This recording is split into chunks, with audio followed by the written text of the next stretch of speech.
The Fall of the Roman Empire by Martine, Ethan, Kate, and Kevin.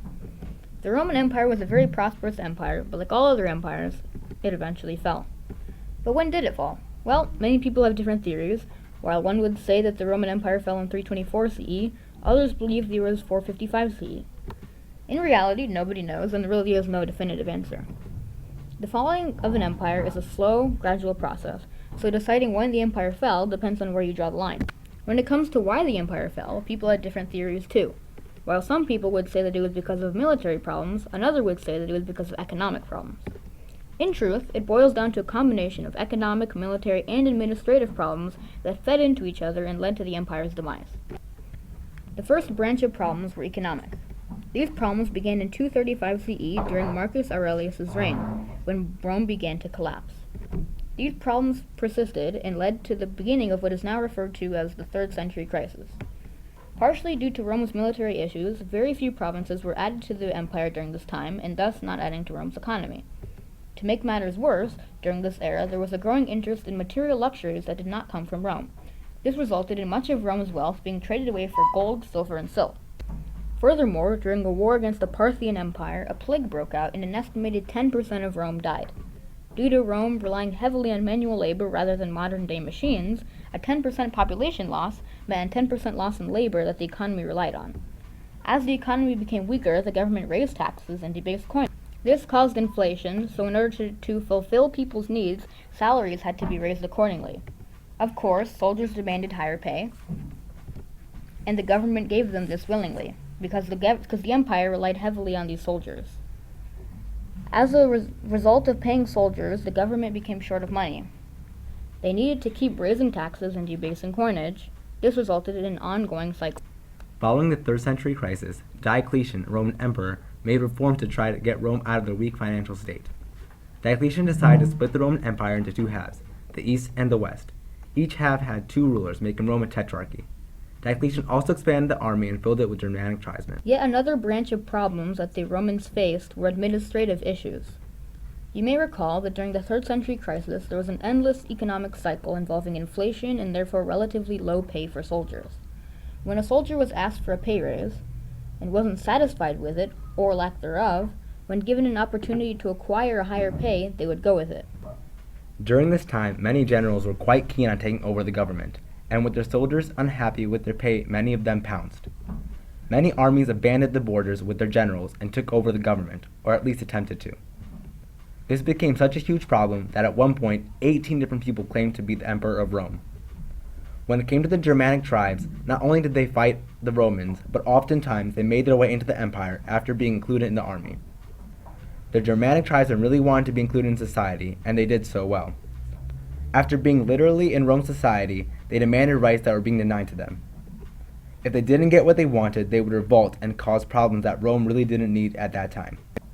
Consequently, over time, the ex-Germanic tribesmen gained rights in society. The next branch of problems the Romans faced were military problems. Leading up to the 4th century, the Roman military became less trained and less effective. Attacks on Rome by Germanic tribesmen kept Rome occupied, inhibiting the army's progression and wearing the military down. Lenient treaties allowed the Goths and other Germanic tribesmen to settle in the western half of the empire and carve out their own settlements.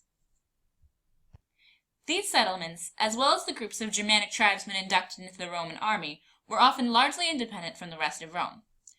These soldiers were called foederati, and eventually, foederati were admitted in smaller numbers as well as in large groups. Increasingly, the tribesmen had little unity between them and were fairly loyal to Rome, but this caused a problem. As more and more Germanic tribesmen joined the Roman army, the less properly they were assimilated. Instead of being trained and led by their own individual leaders, the tribesmen were trained by the Roman army. This led to the Germanic tribesmen not being trained well enough, and Roman battle tactics fell apart under the lack of orientation.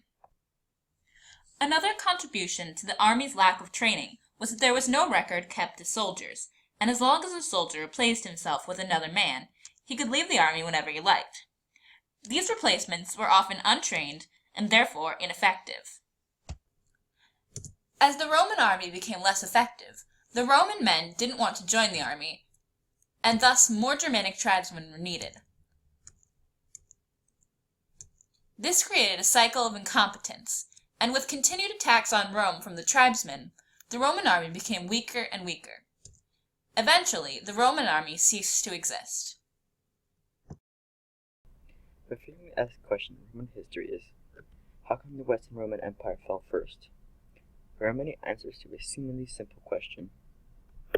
One of the main reasons for the Western Roman Empire disintegrated was because of the constant bombardment of Germanic tribes at the frontiers.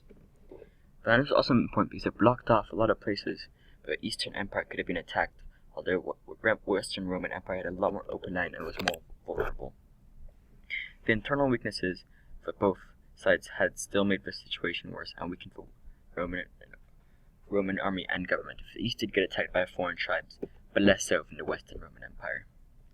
For the Western Roman Empire, the economy fell apart because too many jobs were given to tribesmen, not citizens. When the tribesmen didn't find to integrate themselves in Eastern society, the empire made sure that there was only a small amount of tribesmen in the army. This allowed for more Romans to have jobs, strengthening the local economy. These also had a head start since they had pre-civilized land from when the Greek Empire was around.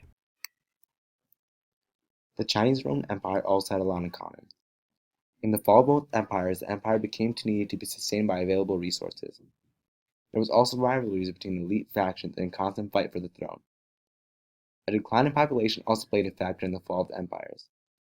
The Roman Empire and the Chinese Empire also had a constant invasions from nearby frontiersmen.